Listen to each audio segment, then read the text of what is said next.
Y nadie niega que en estos momentos en Venezuela existe mucha tensión, luego de los comicios presidenciales del domingo, que dieron como triunfador al oficialista Nicolás Maduro o al primer presidente chavista, como él mismo lo dijo en su toma en el CNE. El opositor Enrique Capriles desconoce el resultado y considera a Maduro un presidente ilegítimo. Esto es lo que sabemos. La oposición participó anoche en un segundo cacerolazo para exigir una auditoría de los votos. El gobierno respondió con el lanzamiento de fuegos artificiales a la misma hora del evento de la oposición.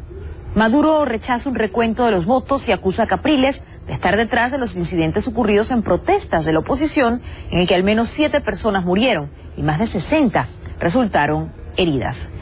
Y para hablar precisamente sobre las posibles irregularidades de las máquinas de votación, nos acompaña en vivo desde Caracas José Vicente Carrasquero, analista político y profesor de la Universidad Católica Andrés Bello y Simón Bolívar. Muy buenos días, gracias por acompañarnos hoy en Café CNN.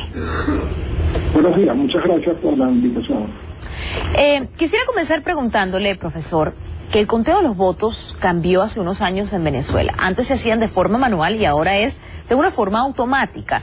¿Por qué decidió el Consejo Nacional Electoral hacer este cambio? Y es él mismo, estamos hablando de este cambio, el culpable de una pérdida de confianza de los líderes de la oposición e incluso de algunos organismos internacionales.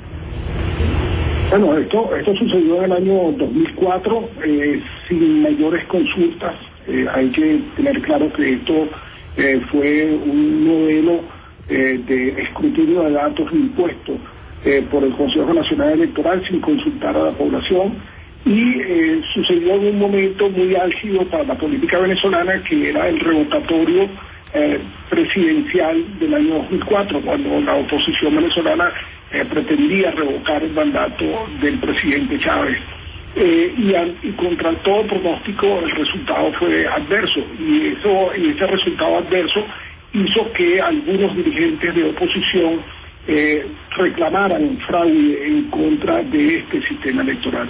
Desde ese mismo momento el sistema, que ha venido evolucionando de alguna manera, pero es el mismo sistema, ha sufrido falta de confianza por parte de la oposición venezolana. Y esto, bueno, viene aunado a una cantidad de irregularidades que se dan alrededor del proceso. Es decir, hay una plataforma tecnológica, pero además de la plataforma tecnológica hay una serie de procedimientos que involucran a personas y que son precisamente esos procedimientos los que están siendo en este momento cuestionados. La oposición venezolana se estima que hay más de 2.700 mesas con irregularidades, y esas 2.700 mesas involucran a más de 5 millones de electores. Decir eso y decir además que la diferencia entre los dos candidatos es de menos del 2%, hace que se llame a reflexión sobre la validez del resultado electoral. De ahí la solicitud de la oposición venezolana de que se realice una auditoría del proceso para verificar que esas irregularidades que se están denunciando no tuvieron un efecto sobre el resultado electoral. ¿Cómo afecta que al sistema electoral de Venezuela, que 4 de los 5 miembros del Consejo Nacional Electoral son del oficialismo y que llevan casi 14 años trabajando para él? Bueno, esto es contrario a la Constitución Nacional. La Constitución Nacional dice que los rectores del CNE tienen que ser personas independientes. Independientes políticamente, personas con criterio que no obedezca de alguna forma a criterios ideológicos o a alineaciones partidistas. Lamentablemente aquí el ser independiente se ha reducido solamente a no pertenecer a partidos políticos, y lo que ha pasado en la práctica es que estas 4 rectoras del Consejo Nacional Electoral lo que hicieron fue renunciar a su militancia partidista, y se pensó que con esa renuncia a la militancia partidista entonces se estaba logrando la independencia. Es evidente que una cosa es aparecer registrado en la lista de un partido político y otra cosa es tener independencia partidista. Lamentablemente da la impresión de que estas 4 rectoras del Consejo Nacional Electoral obedecen más a los intereses del Partido Socialista Unido de Venezuela que al cargo que detentan y a las restricciones y los requisitos y las exigencias que le impone la Constitución de la República de Venezuela. ¿Piensa que la presidencia del Consejo Nacional Electoral tampoco es neutral? En su opinión, ¿cómo es el punto de vista de Tibisay Lucena, la presidenta del Consejo Nacional Electoral? ¿Ha sido neutral, ha sido transparente, sobre todo durante este proceso de las elecciones presidenciales el pasado 14 de abril? ¿Cuál es su opinión? Bueno, mire, cuando uno revisa las actuaciones de la rectora Tibisay Lucena, se da cuenta de que hay una serie de avisos publicitarios de la oposición que son sacados del aire, son condenados por el Consejo Nacional Electoral, mientras que al gobierno se le permite el uso de cadenas, mientras que al gobierno se le permite el uso de todo el aparato mediático que ha montado durante los últimos 14 años sin mayores restricciones, le permite al gobierno el uso de bienes públicos, de bienes de la nación, a disposición la campaña del partido del gobierno, sin que haya mediado en momento alguno ni siquiera una crítica por parte de la rectora Tibisay Lucena. En cuanto, solamente un desbalance en cuanto a la capacidad de cada uno de los partidos que van dudando de realizar la campaña, sino además que hay un desbalance evidente por parte del árbitro en cuanto a lo que se le permite al gobierno y se le niega a la oposición. Nos quedan nada más 30 segundos, pero no quiero terminar la entrevista sin preguntarle sobre la diferencia entre los acompañantes internacionales y los observadores durante el proceso de las elecciones en Venezuela. ¿Ayudan estos acompañantes internacionales a tener más transparencia en el proceso electoral o no le dan el poder suficiente para analizar las irregularidades?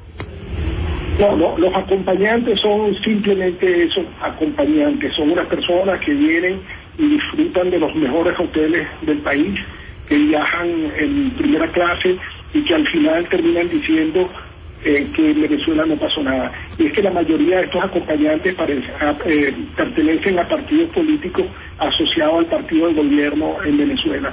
No son realmente unas personas que tengan la verticalidad necesaria para decir si en Venezuela hubo o no irregularidades. Lo que pasó el domingo estuvo lleno de irregularidades, fueron evidentes, uno no tenía que ni siquiera salir a la calle para enterarse de que estaban pasando una cantidad de cosas, y sin embargo estos señores de UNASUR solamente se limitaron a decir que las elecciones se habían desarrollado con normalidad. Eso es lo que tiene a la presidenta Cristina Kirchner pidiéndole a Estados Unidos que reconozcan los resultados en Venezuela, al presidente Morales de Bolivia diciendo que en Venezuela todo ocurrió con transparencia, y lamentablemente eso no se corresponde con la verdad. Nosotros tenemos que necesariamente volver a la figura del observador para que eso sea una garantía de que en Venezuela los procesos electorales se llegan de acuerdo a lo que se espera de un proceso electoral limpio, transparente y equilibrado. Gracias por acompañarnos el día de hoy, profesor. Era José Vicente Carrasquero, en vivo desde Venezuela, analista político y profesor de la Universidad Católica Andrés Bello, al igual que Simón Bolívar. Que tenga un buen día, gracias. Buen día.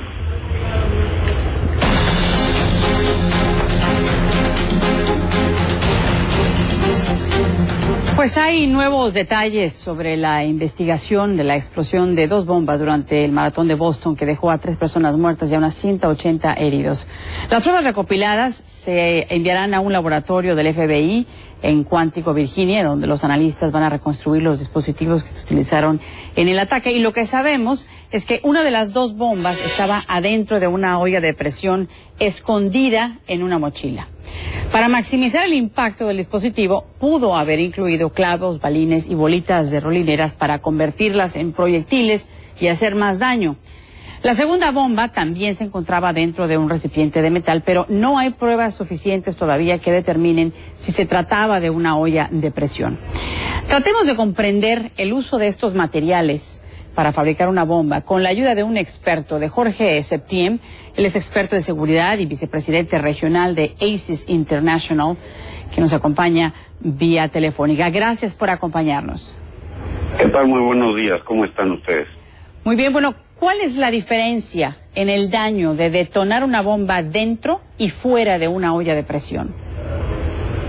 Bueno, definitivamente son artefactos distintos. Una olla de presión lo que busca es precisamente acumular esa presión a través de la generación espontánea y de manera brutal dentro de un contenedor, acumulando la presión para que sea esta ruptura del contenedor la que logre impulsar los pellets o artículos o dispositivos que se le agregan en su alrededor y puedan estos, al ser proyectados, causar la gran cantidad de daños. De cualquier manera, este tipo de explosivos, este tipo de artefactos normalmente utilizan detonantes o utilizan compuestos químicos que son de mucho menor fortaleza o velocidad en la deflagración comparativamente contra otro tipo de explosivos que súbitamente cambian su estado sólido al estado gaseoso, como es el C4 o el TNT. Oiga, ¿cuál es el radio de daño de una bomba con las características que conocemos por ahora?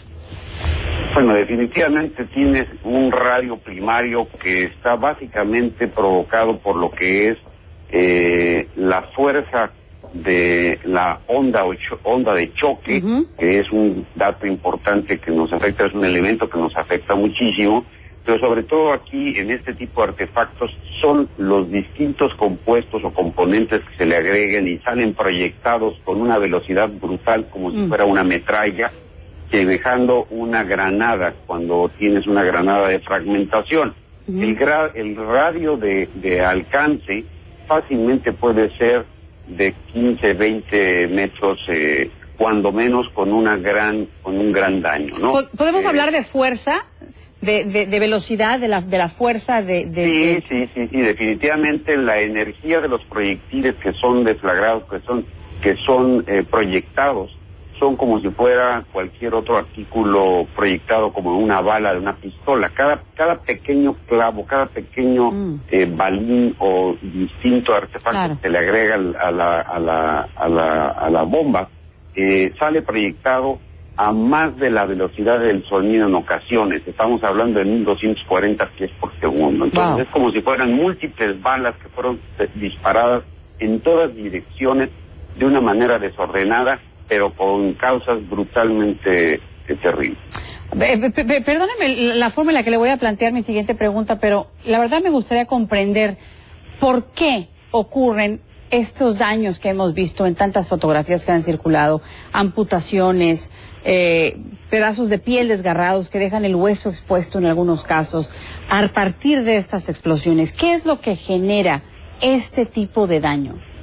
Bueno, definitivamente habrá que recordar que este tipo de artefactos tienen totalmente el fin de que cuando es destruido el contenedor que contiene el explosivo a través de la detonación, lo que busca es que teniendo anexos, clavos, tornillos y cualquier otro tipo de proyectiles que tienen una masa física, al ser propulsados a una velocidad tan brutal como puede ser la que logran adquirir por este tipo de efectos, pues obviamente tienen una energía brutal en su trayecto. Sí, al ser miles de piececitas o miles de artefactos que pueden ser, como lo dije yo, una granada, pero con mucha mayor cantidad de piezas que se fracturan y salen en todas direcciones proyectadas, pues evidentemente todo lo que encuentran a su alrededor lo desgarran, lo destruyen, lo rompen, y habrá que entender que el tejido humano, la piel,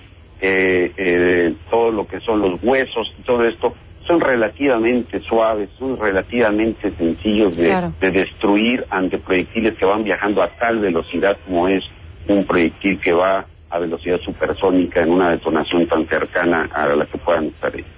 Pues agradezco mucho su aportación en este tema, nos ayuda a comprender un poco más el daño, el por qué ocurren ese tipo de daños en situaciones de terrorismo como la que enfrentamos el lunes aquí en los Estados Unidos. Le agradezco mucho, señor Septién. Jorge Septién es experto en seguridad y vicepresidente regional de ACES International, una empresa de seguridad.